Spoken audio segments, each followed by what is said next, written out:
आ जाते हैं हम लोग कहाँ पर, बिजनेस यानी कि व्यवसाय, पेशा मतलब प्रोफेशन, और रोजगार यानी कि एम्प्लॉयमेंट में क्या क्या अंतर होता है।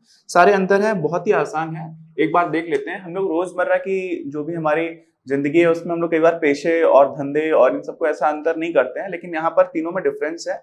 और इंग्लिश जो टर्म्स है वो काफी अच्छे से हमको बता देते हैं, बिजनेस, प्रोफेशन और एम्प्लॉयमेंट। तो व्यवसाय और रोजगार में तो हम लोग अंतर समझते हैं, पेशा थोड़ा सा है जिसमें थोड़ा सा कुछ लोग कम अंतर समझा करते हैं, तो उसको एक साथ देख लेते हैं, बहुत ही आसान है।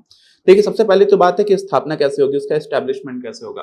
कोई आपको बिजनेस लगाना है तो आपको सिर्फ इतना करना है कि जाकर के आपका मन है, आपने सोच लिया, बिजनेस स्टार्ट कर सकते हो। और फिर कुछ लीगल फॉर्मेलिटीज होती हैं, तो ऐसा नहीं होगा कि लीगल फॉर्मेलिटीज आपको बहुत कुछ रोक देंगी। हाँ, कुछ सेगमेंट्स ऐसे होंगे, अगर आपको मान लीजिए एटॉमिक एनर्जी पर बिजनेस करना है तो फिर आपको करने का ऑप्शन ही नहीं होगा।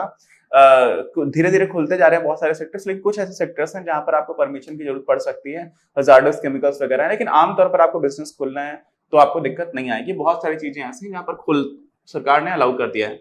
तो उद्यमी का निर्णय होता है इसमें, और क्या होता है साथ साथ में जो भी आपकी औपचारिकताएं हैं, कौन सी कानूनी औपचारिकताएं, वो पूरी हो जाएं।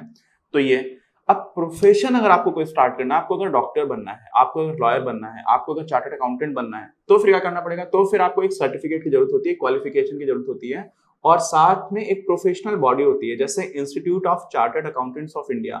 ये एक ऐसी बॉडी है जो सीएस को रेगुलेट करती है। बार काउंसिल जो होती है वो लॉयर्स के लिए होती है।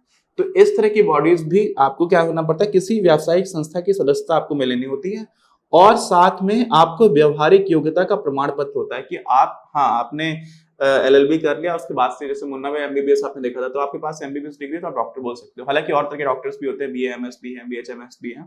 तो आगे बढ़ते हैं। रोजगार में क्या होता है, रोजगार कोई और बिजनेस कर रहा है, आपने उसके यहाँ पर रोजगार कर लिया, सरकार आपको रोजगार दे रही है, ठीक है।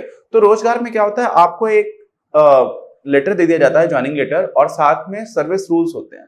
तो वो आपको लेटर मिल गया, इसका मतलब आपको रोजगार मिल गया है। तो क्या होता है, नियुक्ति पत्र हो जाता है, और सेवा समझौता कि आपको किस किस तरह से कौन कौन से काम करने हैं, आपकी क्या क्या चीजें हैं, वो सारी चीजें डिसाइड हो जाती है। तो यहाँ से स्टार्ट हो रहा होता है क्या, हम लोगों का एस्टेब्लिशमेंट, कैसे हम लोग शुरू कर रहे हैं। अब सारे पॉइंट तो बहुत ही आसान हो जाएंगे।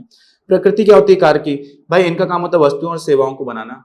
जो प्रोफेशनल बॉडी होती है, इनका काम होता है कि व्यक्तिगत स्तर पर नॉर्मली लोग सेवाएं प्रदान करते हैं। अब देखिए, थोड़ा कंफ्यूज मत होना, हो सकता है कि कोई एक चार्टर्ड अकाउंटेंट है जो अकेले प्रैक्टिस कर रहा है बैठ करके, तो तुम लोग बोल देंगे कि वो अकेले व्यक्तिगत सेवाएं दे रहा है। लेकिन हो सकता है कि चार्टर्ड अकाउंटेंट्स ने भी एक एजेंसी बना रखी है, एक छोटी सी कंपनी बना रखी है, जिसमें कुछ चार्टर्ड अकाउंटेंट्स काम कर रहे हैं और वो आपको सुविधाएं प्रदान कर रहे हैं। तो वहां पर भी एक कंपनी काम कर रही है, ठीक है। तो वहां पर ऐसा हो जाएगा कि जो इंडिविजुअल चार्टर्ड अकाउंटेंट्स हैं, वो चार्टर्ड अकाउंटेंट्स होने के लिए उन्हें तो प्रोफेशनल बॉडी का किसी का मेंबर होना पड़ेगा, लेकिन उस कंपनी में कुछ और लोग भी हो सकते हैं जो लोग चार्टर्ड अकाउंटेंट्स नहीं है, लेकिन वो भी आपका काम कर सकते हैं। तो ऐसा भी होता है, जैसे डॉक्टर से किसी हॉस्पिटल में कर रहे हैं, और मान लीजिए हॉस्पिटल किसी प्राइवेट कंपनी का है, तो वो हॉस्पिटल आपको सर्विस दे रहा है, लेकिन उस हॉस्पिटल में वो डॉक्टर के लिए डॉक्टर होना, वहां पर भी उसके लिए जरूरी है कि उसके पास शैक्षणिक योग्यता हो। तो बस वो डिफरेंस रहता है। यहाँ पर क्या होता है, व्यक्तिगत विशेषज्ञ सेवाएं प्रदान कर सकते हैं आप, अलग से डॉक्टर है वो भी एडवाइस तो कर ही सकते हैं।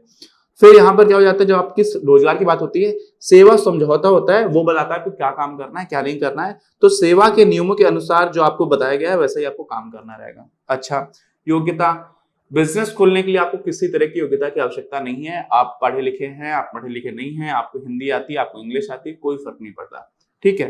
तो यहाँ पर क्या होता है, किसी न्यूनतम योग्यता की आवश्यकता नहीं होती है, प्रोफेशंस के लिए होती है। तो प्रोफेशनल जो होता है ना, उसमें क्या होता है, विशेष क्षेत्र में प्रशिक्षण तथा विशेष योग्यता होना ही चाहिए, तभी आपको एक प्रोफेशनल माना जाएगा, अदरवाइज नहीं माना जाएगा। और जब आप सर्विस दे रहे होते हो तो जो भी नियोक्ता द्वारा निर्धारित योग्यता है और प्रशिक्षण है वो आना चाहिए। जैसे अलग अलग तरह के कि आपको किस तरह की सेवा देनी है, मेरे यहाँ पर किसी चीज का रोजगार है तो मैं डिसाइड करूंगा कि आपको किस तरह का काम आना चाहिए, तभी मैं आपको रोजगार दूंगा। ऐसे सारे कोई भी इंस्टीट्यूशन कराता है तो इसके केस में रहता है। प्रतिफल मतलब क्या होता है, रिटर्न क्या मिलता है आपको। तो यहाँ पर आपने कुछ लागत लगाई, मेहनत की, वस्तुएं बनाई, उनको बेचा तो आपको पैसे मिले। तो लागत अगर आपकी कम है और रेवेन्यू यानी कि आगम ज्यादा है तो आपको लाभ होगा, तो यही आपका रिटर्न होता है। और यहाँ पर आपको लॉस भी हो सकता है, सीधी सी बात है, अगर आपकी लागत ज्यादा है, आगम कम है ना। प्रोफेशनल्स जो होते हैं ना, उनके लिए बोली जाती है फीस। डॉक्टर्स आपको आप फीस देते हो, डॉक्टर्स आपको आप प्रॉफिट नहीं दे रहे होते हो, है ना। कोई लॉयर है वो भी अपनी फी लेता है। तो जो जहां पर फीस ले रहे होते हैं ना, वो क्या बोलते हैं, हमारी फीस है सर। तो फीस कौन ले रहा होता है, प्रोफेशनल्स ले रहे होते हैं। और जो हम लोग रोजगार करने वाले लोग होते हैं उनको सैलरी मिलती है, तो क्या मिलता है? तो उनको वेतन या फिर मजदूरी। मजदूरी का मतलब होता है वेजेस। हम लोग बोलते हैं कि आप कुछ दिन के लिए काम किया, 7 दिन के लिए, वेजेस तो छोटे टाइम पीरियड के हिसाब से हम लोग वेजेस बोला करते हैं। तो मजदूरी दर्ज होती है वो छोटे टाइम पीरियड के लिए बोली जाती है नॉर्मली। अच्छा, पूंजी निवेश की क्या बात आती है? अब आपको बिजनेस करना है तो किस तरह का बिजनेस करना है? अगर आपको ऑयल रिफाइनरी लगानी है तो बहुत बड़ा इन्वेस्टमेंट करना होगा। अगर आपको इंडिया में टेलीकम्युनिकेशन कंपनी स्टार्ट करनी है तो बहुत बड़ा इन्वेस्टमेंट होगा, है ना? तो बात यह है कि किस तरह का बिजनेस है, तो यहाँ पर पूंजी की जरूरत तो होती है। ठीक है, तो व्यवसाय की प्रकृति और आकार के अनुसार होती है, लेकिन हाँ, पूंजी निवेश आवश्यक होता है। आप कुछ भी करोगे, छोटी सी दुकान खोलोगे तो भी आपको पूंजी चाहिए। आप सामान खरीद के लेकर के आओगे। अगर आपको प्रोफेशन करना है तो आपको क्या, प्रोफेशनल के लिए तो क्या होता है, आपने छोटा सा ऑफिस ले लिया, क्लिनिक खोल लिया, है ना?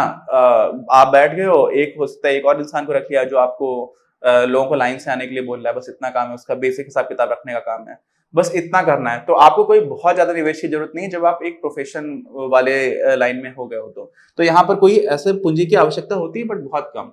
और जब आपको नौकरी मिल रही होती है तो आपको कुछ भी पूंजी की आवश्यकता नहीं है। आप जाते हो सीधे, आपको पैसे मिलते हैं, आप अपना काम करते हो वहां पर जाकर के, आपको पूंजी की कोई निवेश की आवश्यकता नहीं होती है।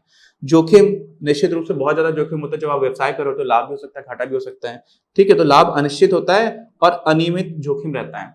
यहाँ पर फीस आपकी फिक्स रहती है, लेकिन कस्टमर ज्यादा आ सकते हैं, जो भी पेशेंट से ज्यादा आ सकते हैं, कम आ सकते हैं, तो थोड़ा बहुत ऊपर नीचे हो सकता है। आपको डिपेंड करेगा कि कितने लोग आ रहे हैं। ठीक है, तो फीस तो नियमित और निश्चित है, लेकिन कुछ जोखिम इसलिए भी है कि हो सकता है कि अब आपके बगल में कोई दूसरा डॉक्टर आ गया अच्छा, और वो ज्यादा अच्छे से बात करता है तो उसके पास लोग जा रहे हैं। कई बार ऐसा होता है कि लोग फर्जी डॉक्टर के पास ज्यादा जाना पसंद करते हैं। हमारा समाज भी ऐसा है। अच्छे डॉक्टर्स हैं, एक मूवी आई थी आनंद, उसमें अमिताभ बच्चन साहब का ऐसा ही रोल होता है कि वो अच्छे डॉक्टर होते तो बताते कि नहीं आप बीमार नहीं हो, तो लोग सोचते हैं अरे मैं तो आया था तो आपको कुछ ना कुछ दवाई तो देनी चाहिए थी। ऐसे लोग भी होते हैं। तो कुछ जोखिम हो सकता है कि आपके यहाँ पर लोग आना कम कर दें।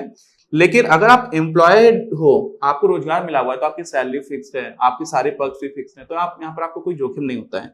ठीक है, तो आपको वेतन एकदम निश्चित है, कोई जोखिम नहीं होता है रिटर्न्स को लेकर के। अब हित हस्तांतरण की बात है। हित हस्तांतरण का मतलब क्या हुआ कि मेरी कंपनी थी, मैं किसी और को दे सकता हूं क्या? तो बिल्कुल दे सकता हूं। मैंने अपनी कंपनी के शेयर्स किसी और को दे दिए। पब्लिकली ट्रेडेड है तो भी दे सकता हूं, पब्लिकली ट्रेडेड नहीं है तब भी दे सकता हूं, क्योंकि कंपनी तो आजीवन चलती रहेगी। तो यहाँ पर क्या होता है कि कुछ औपचारिकताओं के साथ हित हस्तांतरण संभव होता है, लेकिन प्रोफेशन में संभव नहीं है। डॉक्टर का डॉक्टर तब बनेगा जब उसने भी डॉक्टर बनने की पढ़ाई की हो। ऐसे लॉयर का बेटा लॉयर तब बन पाएगा उसने पढ़ाई भी की हो और साथ में क्या किया हो, उसको बार काउंसिल का मेंबर भी बना हो। तो ये सारी चीज होती है ऐसे चार्टर्ड अकाउंटेंट्स के लिए। तो यहाँ पर हर व्यक्ति को वो चीज अर्जित करनी पड़ती है, आप बाय डिफॉल्ट नहीं बन जाते हो। लेकिन कंपनी में ऐसा हो जाएगा, होता है ना इस तरह का नाम, कुछ भी है, लाला सेठ राम एंड सन्स, तो वो सन्स में क्या हो जाता है कि आप अपनी पीढ़ियों को देते चले जा रहे हो, तो आराम से हस्तांतरण कर पाते हो। अब क्या हो जाता है, रोजगार में भी संभव नहीं है। आपको जिसने नौकरी दी है तो वो देखेगा कि आपको भी वो चीज आती है तो वो देना चाहेगा, और हो सकता है कि उस टाइम पर उसको रिक्वायरमेंट ही ना हो नौकरी की, कोई आकर के हमारे यहाँ पर काम करे, तो यहाँ पर भी संभव नहीं है। आचार संहिता का मतलब क्या होता है, कोड ऑफ कंडक्ट, कि आपको किस तरह से काम करना है। तो बिजनेस में बहुत खुला, बिजनेस जो है ना बहुत नेचुरल चीज है, खुला एनवायरनमेंट है। आपको काम करने का मैंने आपने कर दिया, बाकी सारी चीजें काफी आर्टिफिशियल हो गई हैं। वहां पर आपको कुछ शैक्षणिक योग्यता हो, आप किसी बॉडी का मेंबर हो, फिर आपका एक कोड ऑफ कंडक्ट है, आपको इसी तरह से काम करना है ना? यहाँ पर कोई आचार संहिता नहीं होती, यहाँ पर खुला मैदान है, आप आराम से लड़ रहे, युद्ध चल रहा है। ठीक, और पेशेवर आचार संहिता का पालन आवश्यक होता है, नहीं तो आपका सर्टिफिकेट रद्द कर दिया जाता है, आपका लाइसेंस कैंसिल हो जाता है। तो ये सारी चीजें होती हैं। और जो सर्विस होती है उसमें तो जो नियोक्ता है वो बता देता है आपको, सर्विस रूल्स में आ जाता है। जैसे इंडिया में सिविल सर्वेंट्स हैं, आईएएस ऑफिसर्स, आईपीएस ऑफिसर्स हैं, तो इनके भी क्या होता है, सर्विस रूल्स होते हैं। इनको बताया जाता है कि आप इतने रुपए का गिफ्ट ले सकते हो, अगर आप किसी पब्लिक गैदरिंग में जा रहे हो तो आप ये काम कर सकते हो, आप इन लोगों से मिलोगे तो पब्लिक प्लेटफॉर्म पर नहीं मिलोगे, या मिलोगे तो फिर आप सिर्फ गवर्नमेंट की साइड से मिलोगे। तो इस तरह के रूल्स होते हैं इन लोगों के, किसके, जिनको भी सर्विस मिल रही होती है। तो ये बेसिक डिफरेंसेस थे, हम लोगों ने देख लिया इसको।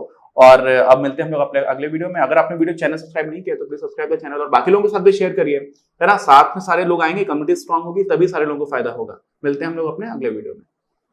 इस वीडियो के प्रायोजक हैं आप, और अगर आप ऐसे ही और वीडियोस बनाने में हमारी मदद करना चाहते हैं तो पैट्रियन पर जाकर या फिर स्क्रीन पर दिए गए QR कोड को स्कैन कर अपना योगदान जरूर दें।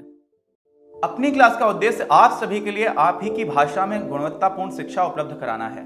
कक्षा 12 तक के सभी प्रमुख विषयों पर हम वीडियोस बना रहे हैं, और कुछ विषयों पर वीडियोस आपके अपने चैनल अपनी क्लास की ही अन्य प्लेलिस्ट पर अपलोड भी हो चुके हैं। ज्ञान के प्रकाश से देश को सशक्त बनाने के हमारे इस प्रयास में इस चैनल को सब्सक्राइब करके और लोगों के साथ शेयर करके अपना बहुमूल्य योगदान जरूर दें। पढ़ेगा इंडिया तो बढ़ेगा इंडिया।